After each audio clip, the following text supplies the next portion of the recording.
Hello everyone, I'm Renee Herlocker and I'm back with another video.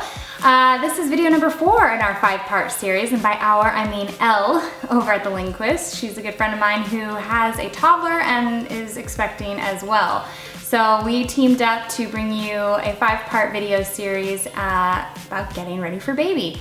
And this is video number 4. We're going to be sharing our 5 tips that we would be giving to new moms. 5 pieces of advice that we wish we knew when we were new moms.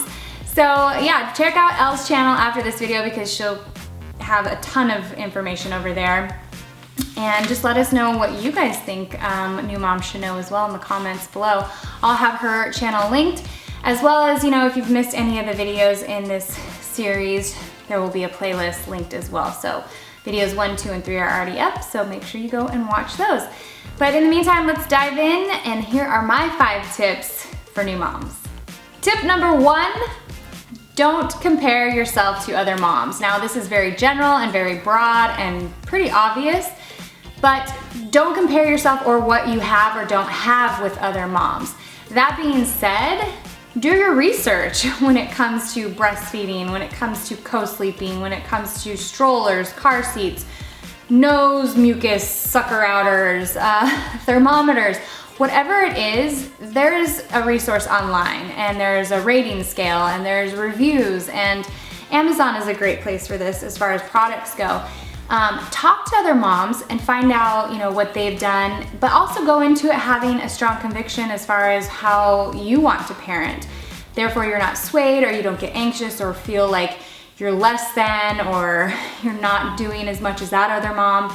But you have to put in the work too. I know so many moms that, you know, had babies after me that were like, oh my God, I don't know what to do, but then they wouldn't want my advice.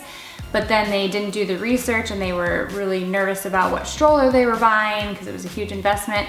Just do your research and plan. This is like a huge undertaking, and granted you can't plan for everything, but just start to do your research, especially because you have way more time now if this is your first child than you'll ever have after the baby's born. So do your research, but don't compare yourself. Tip number 2 has to do with the birthing and labor process.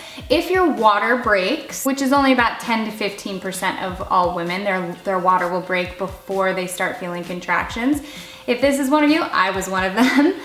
Make sure that you have some sort of trash bag device in your car that you can lay on the seat, and buy Depends. Those suckers are amazing, and I wore them to the hospital without any shame. Because what they don't tell you is that when your water breaks, it's not one big rush of water. It's not a gush like you see in the movies. It is a continuous thing. It'll pop, it'll feel like a water balloon has popped. That initial water will rush out, and then it'll keep coming. So make sure you have towels and that kind of thing at your disposal.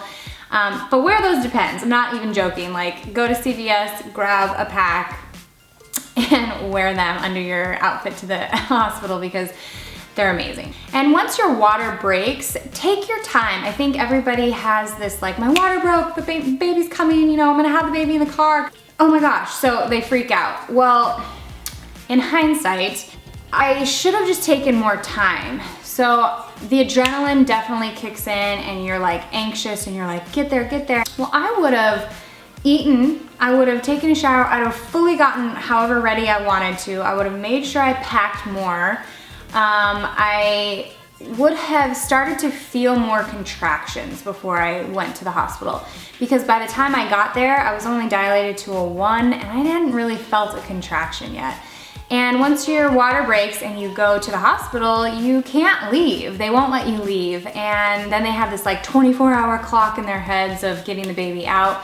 So there's a lot that happens when your water breaks, but you still have time. That baby definitely is not coming out right away. So wait till you feel a few contractions. Tip number 3, after the baby's born, start taking a stool softener immediately.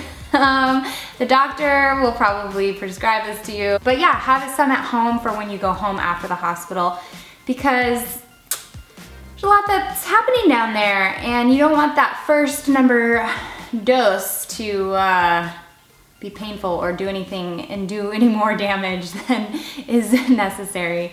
So I would definitely go and you can get a generic brand, doesn't matter. Those suckers work like a charm. So get a stool softener. Tip number 4 that I have is get help. Whether that's family, that's fantastic, or if you have to pay for help, just line it up. You're gonna want somebody to help with meals. You're gonna want somebody to help with laundry.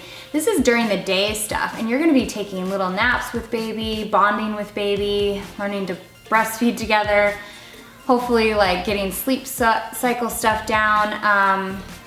And the last thing you wanna do is try to get your to-do list done. So really get help. That again is kind of an obvious one, but take it. And if you need to spend a little extra money for the first few months on hiring help to clean your house or whatever, that investment is so worth your mental health and your stability and your bonding with your husband or your wife or your partner, and just getting focused, because you don't want to deal with all that other stuff. And be a little bit selfish this time. If you want help, ask for it. If you don't want help, don't ask for it. Or if you want things done a certain way, be strong about it and say what you don't want, because a lot of times people tiptoe around, and there's so many people that maybe want to help and then they're like overbearing, or they're just like, it's making it more stressful. So go that other direction as well and say, yo, you need to go home. I'm good. I don't need your help. Come back tomorrow. That kind of thing. So be strong on both ends. This is a silly one, but tip number 5, if you choose to wear makeup during labor, make sure it's long lasting and waterproof. Now, I was in labor for 42 hours, so even the little makeup that I had on, I think I put on some tinted moisturizer, some lip balm, and some mascara. That mascara was like down here, and I had my eyes closed for at least 24 of those 48 hours. So, and I could care less what I looked like at that point, but nobody told me that I had all this smearage. So when those first initial pictures were being taken of me and baby boy, yeah, I looked back and I knew I was gonna look like I got hit by a truck because I had been in labor for so long, but that would have helped if it was a little bit cleaned up. So, and tell people who are taking pictures to kind of give you a heads up. That's another tip. But yeah, just wear some long-lasting makeup, or don't wear any at all, and then make sure your mascara is waterproof. Those photos last forever, you know. If you go on my husband's Instagram, that picture will scare you.